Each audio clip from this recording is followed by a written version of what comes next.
Hi అండి, welcome to షర్మిలాస్ kitchen. ఈరోజు egg sandwich ఇంకా వెజ్ బటర్ శాండ్విచ్ ఎలా తయారు చేయాలో చూద్దాం. ముందుగా ఎగ్ శాండ్విచ్ చేసుకుందాము.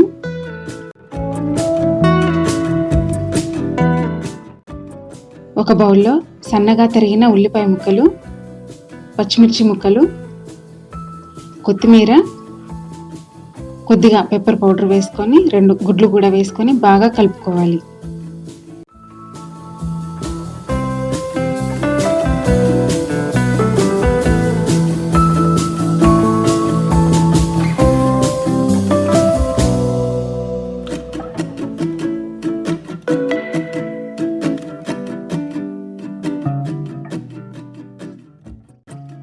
పెనం వేడి చేసుకొని కొద్దిగా వెన్న రాసి ముందుగా ఆమ్లెట్ను వేసుకోవాలి.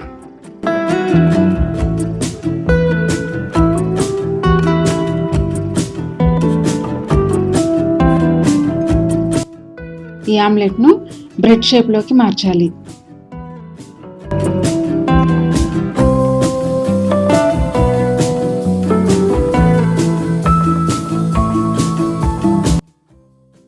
అదే పెనంపై ఇంకొంచెం వెన్న రాసి 2 బ్రెడ్ స్లైసెస్ని తీసుకొని బ్రౌన్ కలర్ వచ్చే వరకు తిప్పుకుంటూ ఉండాలి.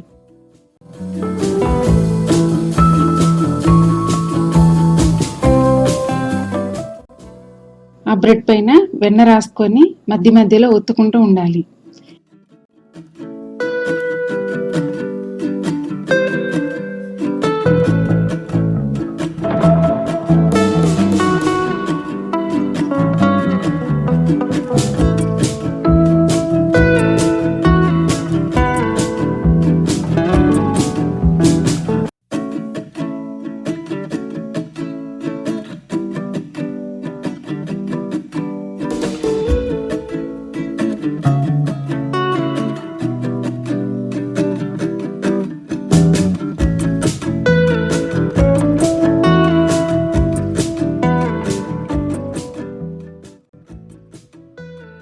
బాగా కాలిన ఆమ్లెట్ని ఒక బ్రెడ్ పై ఉంచాలి. దానిపై చీజ్ స్లైస్ పైన రౌండ్గా కట్ చేసుకున్న ఉల్లిపాయ ముక్కలు, టమాటా ముక్కలు, కొద్దిగా చాట్ మసాలా వేసి 2వ బ్రెడ్తో కప్ వేయాలి. ఇలా చేసుకుంటే ఎగ్ శాండ్విచ్ రెడీ అయినట్టే.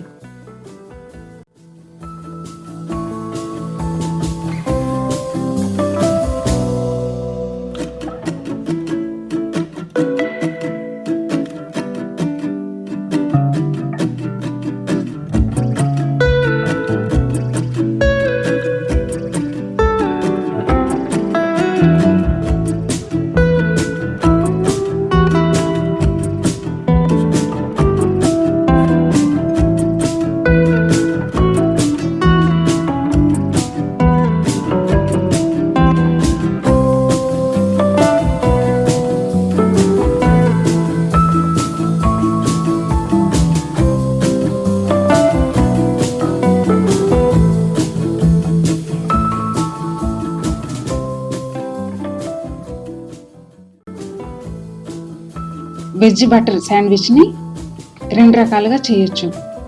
దీనికోసం ఒక బౌల్లో క్యారెట్ తురుము,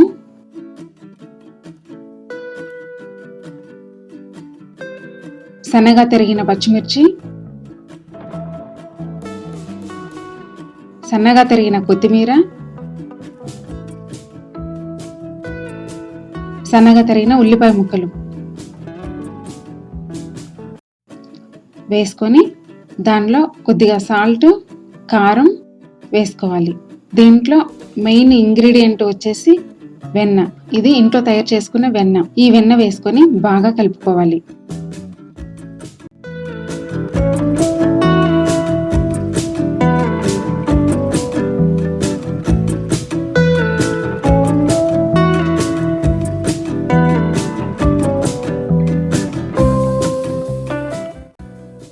బ్రెడ్ స్లైస్ని తీసుకొని వాటిపై కలుపుకున్న మిశ్రమాన్ని బాగా స్ప్రెడ్ చేయాలి.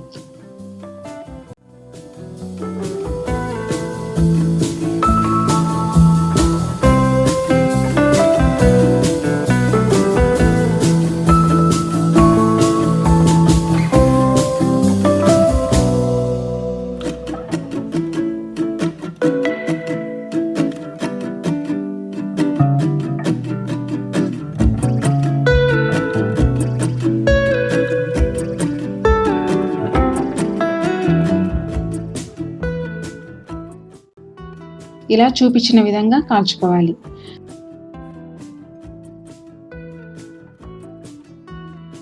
మధ్య మధ్యలో ఒత్తుతూ ఉంటే వెన్నంతా బ్రెడ్కి పడుతుంది. జాగ్రత్తగా తిప్పుకోవాలి.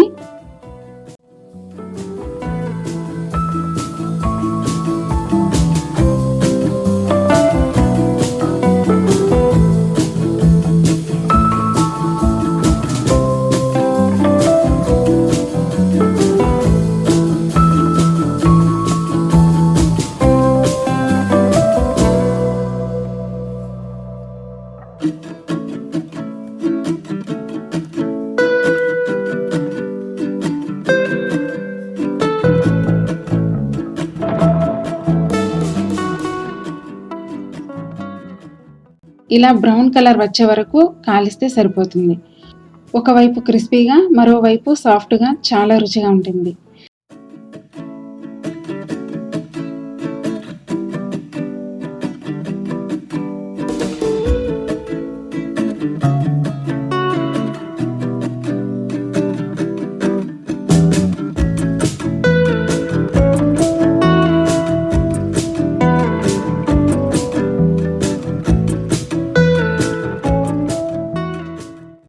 దీన్ని మరో రకంగా బ్రెడ్ స్లైసెస్ మధ్యలో ఈ క్యారెట్ మిక్చర్ని వేసి కాల్చుకోవచ్చు. అంతేనండి, ఇలా 2 రకాలుగా బ్రెడ్ శాండ్విచ్ని తయారు చేసుకోవచ్చు. మీకు ఏమైనా డౌట్ ఉన్నా, కొత్తగా రెసిపీ ట్రై చేయాలన్నా కామెంట్ రాయండి, షేర్ చేయండి, సబ్స్క్రైబ్ చేయడం మాత్రం మర్చిపోవద్దు.